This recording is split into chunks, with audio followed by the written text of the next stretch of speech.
Hello students, welcome back. And in the previous lecture, we spoke at length about globalization, particularly focusing on what exactly globalization means and thereafter what are the cultural implications of globalization and how media is directly related to this concept. In today's lecture, we are going to become a little more focused, right? In the sense that we are going to take one particular document and with the aid of the document and written by a particularly very eminent scholar who has written at length about globalization. So it is via his understanding of globalization, we will look at what globalization means exactly. And the name of this scholar, before I begin talking about his work, is none other than Arjun Appadurai.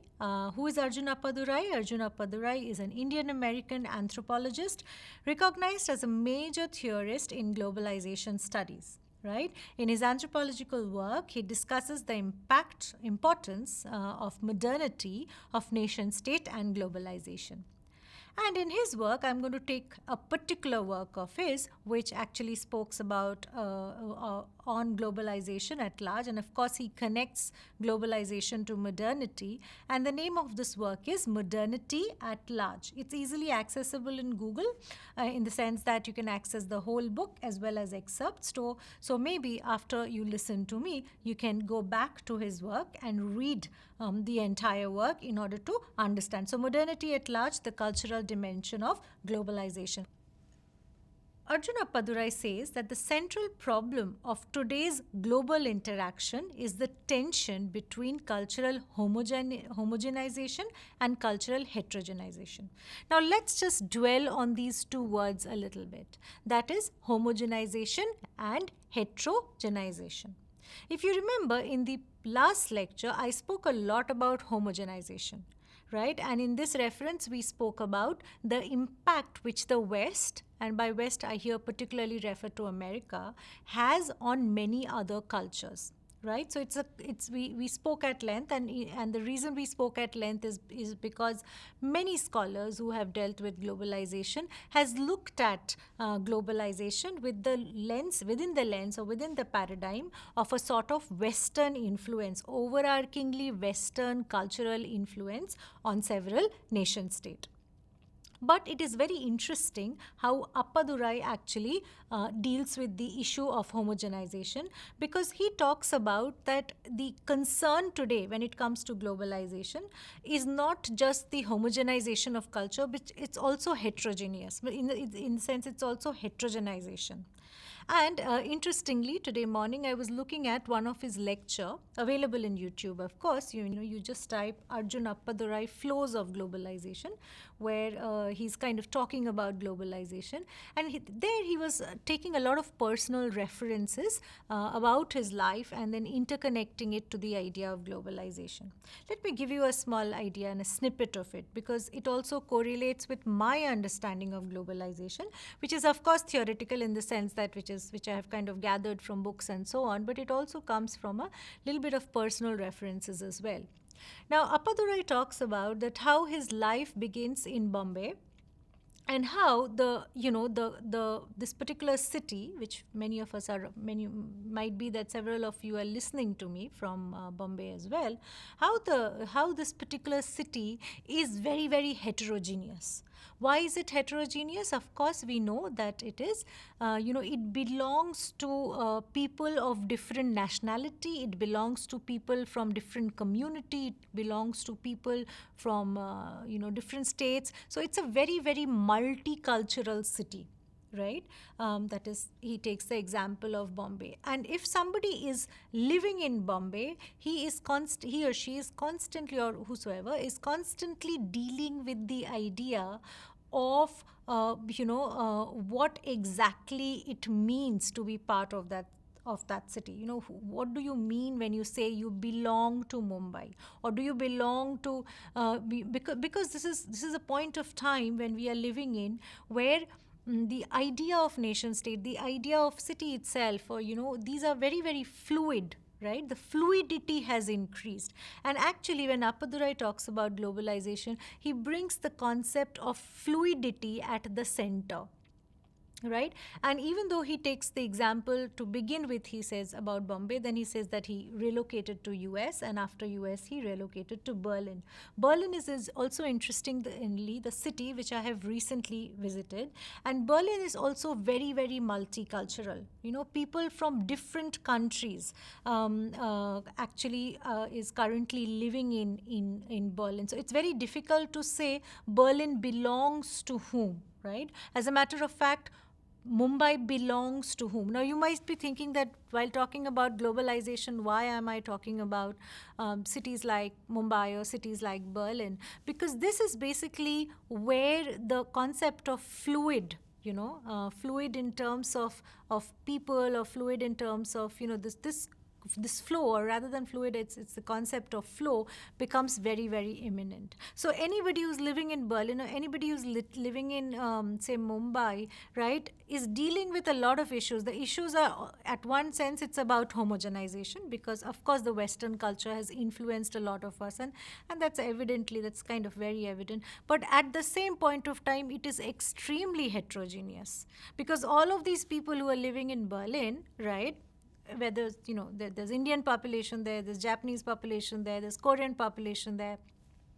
All of these people are kind of very, very heterogeneous. So they bring to the city of Berlin their own cultures, their own identities, right? Therefore, when we talk about Berlin as a city, right, it is kind of every citizen of that particular of that particular place, every person who lives there is kind of constantly negotiating between homogenization and heterogenization. I think I made clear the first point. To read again from his essay, most often the homogenization argument, right, enters into the argument about, or what I was talking about, basically deals with Americanization. So the argument of Americanization and equation of Americanization with globalization is very, very prominent across all the work on globalization, something which I have spoken about at length. I mean, it's a much simpler understanding of globalization. However, Appadurai tells us that when we think about globalization, to also think about the other dynamics, right? And he calls this other dynamics as indigenization. So he talks about that the problem is not just that American culture is influencing all other culture, but the problem is also of the fact that, say, Indianization of Sri Lanka, right, or Japanization of Koreans, right, or Vietnamization of Cambodians. So these cultures are also rapidly, kind of negotiating with each other, and which is inherently a part of globalization, and not just the overarching American culture, which is definitely relevant. So it's a constant flow of culture. It's a constant negotiations which is working across these countries or the city. It's also on the level of a city, right? So city or country, and so on and so forth. So there's a fear of cultural absorption, right? And I like this word, cultural absorption, right? So everybody is thinking that the inherent culture, if there is at all any inherent culture, is getting absolved, so to say, because people from another community, people from another country, whether it be via media, the culture is percolating via a mass media, or whether the culture is percolating when people of one nationality are kind of moving to another nationality. But this fear of cultural absorption remains. When it comes to globalization, it's the idea of a one man's imagined community, right? So somebody who's living in Bombay, it's also constantly negotiating with what it means to be somebody from Bombay, or what it means to be somebody from Berlin, and so on and so forth. So it's a complex idea, but nonetheless, I hope I kind of made it a little sense to you. On that note, I want you to write down in words what exactly you think globalization means. What is your idea on globalization? Welcome back. To again go back to Appadurai's work, so Appadurai proposes that an elementary framework for exploring, this idea of flow which I was talking about, or how does globalization take shape? Now, before I go on to these dimensions of globalization, which he talks about, a question might be coming, I'm sure you're reflecting on something, that is, why is the word modernity being used? Right, when it comes to globalization. So he states in his words is that the idea of global is also connected to how much more modern you are. So are you more modern or are you less modern, right? So if as an Indian citizen you travel to the west, right, you are supposed to be less modern than somebody else. So I know it's a little abstract concept, but that's how he kind of connects the idea of modernity, of being modern, with globalization. So with globalization, we are also in this constant flux, and thereafter we are is also in constantly changing ourselves, right? So that's kind of where he connects the idea of globalization to the idea of modernity. Now, coming back to how this modernity is achieved, or how this globalization, or how such flow is happening, he kind of defines 5 dimension of this cultural flow, right? 5 ways or manners in which this flow is kind of happening across countries, across places, across dimensions, and so on. And one of them, which we'll discuss first, is of course ethnoscape, right? Ethnoscape, mediascape, technoscape, financescape, and idioscape. Now, one question is why he's using the suffix scape, to which he says that using the word scape allows him to point to the fluid that it's irregular. Scape means it's kind of, scape means that it's kind of fluid in nature. It's not very linear in that fashion. So you cannot say that, okay, so 1, 2, 3, 4, 5, because of this is happening. So it's not that linear. It's always in a constant state of flux, or it's always kind of a fluidity which is there. And therefore, the word scape allows him to point out that the shapes are very irregular, that the landscape is irregular, right? It's almost like a landscape which is ever changing, right? Okay, so on that note, he then discusses in his work all of these scape at length, and that's what we are going to do right now. When we talk about globalization, let's discuss. Of course, I'll give you my own examples and my own understanding, but we'll take all of these scapes which he discusses in his work as kind of themes to, or pointers to discuss. So the first one he talks about is ethnoscape, right? What is ethnoscape? So I'm going to read out from his work a little bit, and then we're going to talk about it. By ethnoscape, I mean the landscape of persons who constitute the shifting world in which we live. Who are these people? Tourists, immigrants, refugees, exiles, guest workers, and other moving groups and individuals constitute an essential feature of the world and appears to affect the politics of and in between nation to hitherto unprecedented degree. Now let's discuss this ethnoscape idea.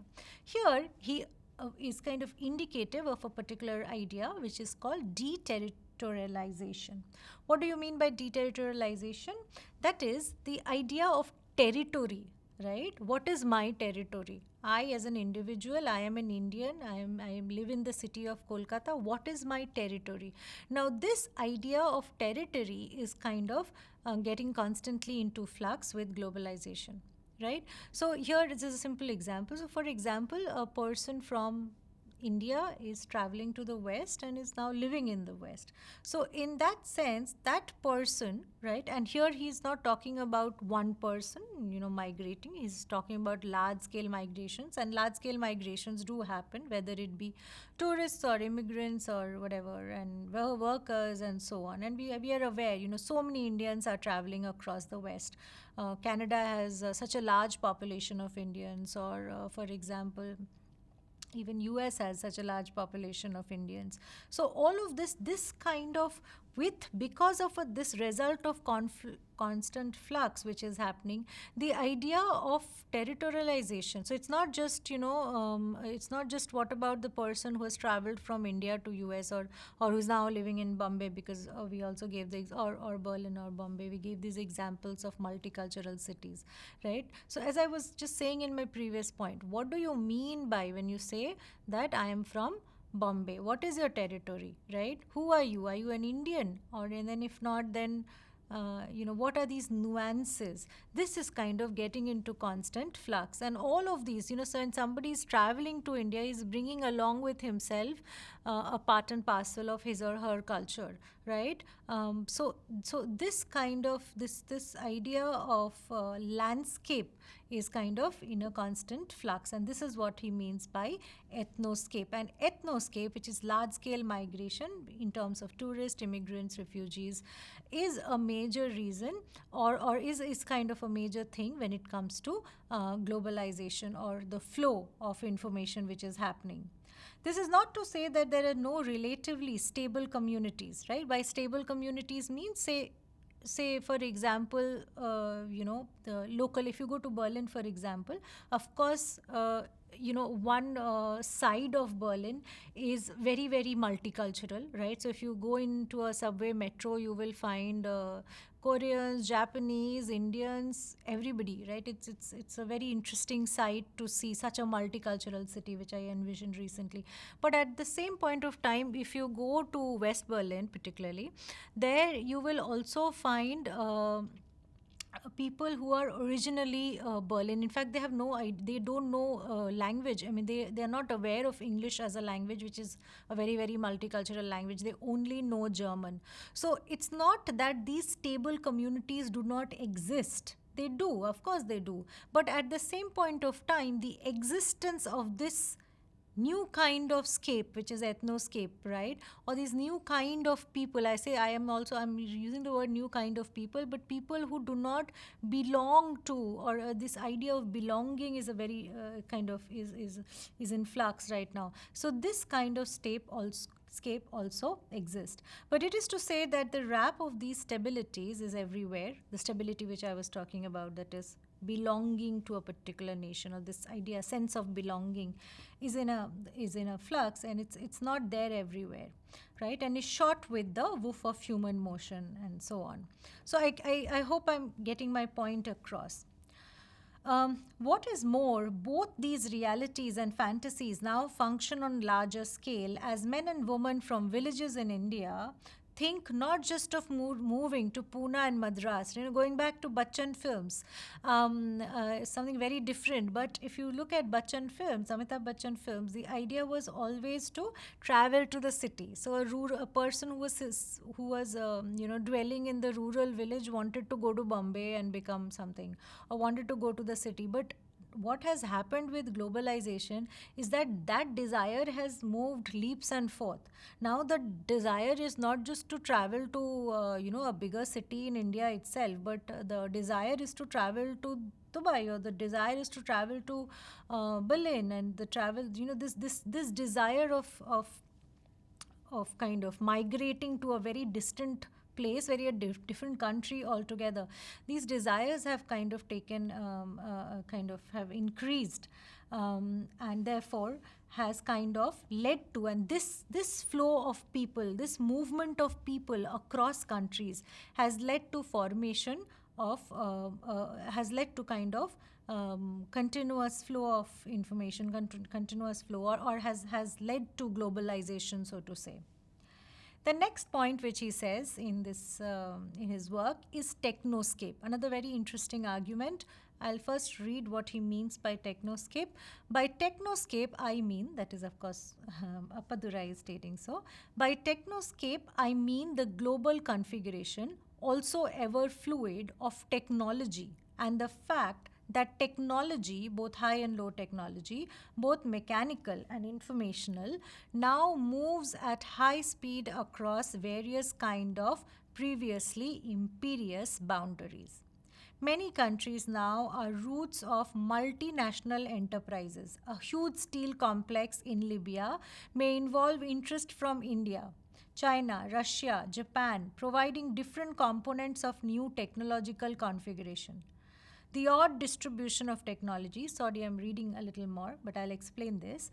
The odd distribution of technologies and thus the peculiarities of this technoscape are increasingly driven not by any obvious economics of scale, of political control, or of market rationality, but by increasing complex relationship among money flow, political possibilities, and availability of both and highly skilled labor. So, what with technoscape he means is basically the technology, the flow of technology which is happening. Let me give you an example. I mean, the best example of this could be car makers, right? So, today, when we say a car maker, for a matter of fact, different parts of the car are being made in different countries altogether. It's not just different cities anymore.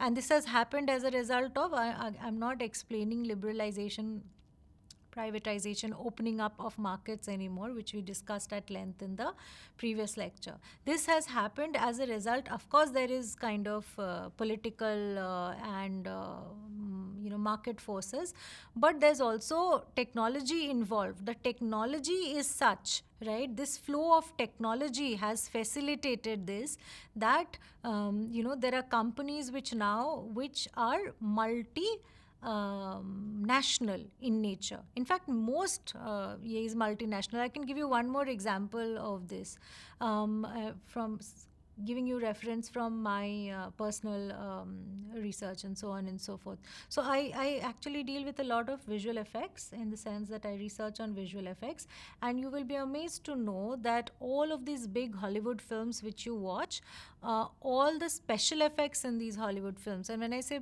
Hollywood films, I mean big budget Hollywood films, the special effects is actually created in India, right? And of course there are factors like cheap labor and so on and so forth, all of that. But this is, first and foremost, this is possible because of what Appadurai refers as technoscape, right? Which is basically the flow of technology, right? Something which comes to Hollywood now, then immediately then it percolates it down, and then we are aware of the technology, and this technology is constantly percolating between nation states, between countries, and it is the percolation of this technology which kind of leads to a constant again is an important part and parcel of globalization. So that is what do you mean by technoscape. And what is mediascape? What I call, that is what Appadurai calls mediascape, and thereafter he also talks about idioscape, which are closely related landscape of images. It's the images which are constantly flowing, and this is where television or internet plays a very big role. Mediascape refers both to the distribution of electronic capabilities to produce and disseminate information, right? So information is disseminated across countries, and this is very clear, of course. I mean, if you look at, of course, I can give example of contemporary example of OTTs and all, but then it's true from the age of the television, where constantly you are getting information, or constantly you're looking at images which belong to a different country, which belong to a different nation state altogether. And this information, which are now available to a growing number of private and public interests throughout the world, and to the image of the world created by the media. Actually, we spoke about mediascape at length in the last lecture as well. These images involve many complicated inflections depending on the mode, what you're watching. Are you watching a documentary films which are relevant to other countries altogether, right? Or you're watching entertainment. This is relevant with regard to the hardware, which is OTT, for example. Fantastic. The platform itself allows you to kind of, have content at the palm of your hand, and the content belongs to different countries altogether. So all of this together formulates what he's referring as the mediascape, the film, television, cassettes, all of these bringing to us images which belongs to different countries altogether. And before we talk about idioscape, which is very much interlinked to mediascape, the one thing which I did not forget about is, of course, the financescape. What is financescape? Financescape is actually, I believe is kind of interlinked to all of them, what we spoke till now. And to just tell you what financescape is, it is financescape is at the disposition of the global capital flow. So this global capital flow, this is what financescape means, and this is a constant. The flow of capital is constant because the markets have opened up, right? Remember, we discussed this. Because the markets have opened up, there is a constant flow of capital which is happening across countries. So there is national stock exchange, there's international stock exchange, there's currency markets, right? Today at the palm of your hand, I can buy something which is there in America, and there's some card of mine which will exchange the INR into dollar, and immediately there'll be a flow of money from one country to another country. Now, so this was very basic example, but this flow of money is happening constantly in large amount. So this kind of constant flow of global capital across countries is what he's referring as financescape. To end with, we will talk about the idioscape, which is again something which I find a very interesting idea or thought process, which kind of Appadurai is talking about. So all of our understanding of globalization can be actually bracketed to one of these scapes. Idioscape is basically, of course, it's related to the concentration of images, but also it is directly related to the political and frequently have also to do with ideologies of state, right? So we have certain inherent ideologies which are constantly in flux as a result of globalization. And these ideologies of state and the counter ideologies of movement, counter ideologies which are kind of getting created as a result of the movement, is a part of globalization. The idioscape I'm reading it. The idioscapes are composed of elements of the enlightened world, right? The enlightened world, and the reason behind this enlightenment is again, to a lot extent, is the flow which we are talking about across countries. And this enlightenment worldview, this new worldview which we have arrived at, is often related to freedom, welfare, rights, sovereignty, representation, democracy, all of these new ideas, these new understanding, this new enlightenment, right? Or this counter ideology, right? Which we have arrived at. So, for example, gender was looked at in a very different light in India. If you look at the 1970s and 80s, today it's a much more progressive world. India is much more progressive when it comes to gender, when it comes to women rights. So these these new this new ideologies or these new understandings are also very much a result of, or can be defined as one of the scapes of globalization. Right. With that, I hope I was able to give you a more nuanced, a more concrete understanding of globalization. And now, when you do your research, when you do your research related to media, I want you to link the ideas of globalization to media, and then how media is a facilitator, remember again, of globalization, and then thereafter correlate your research questions. Thank you.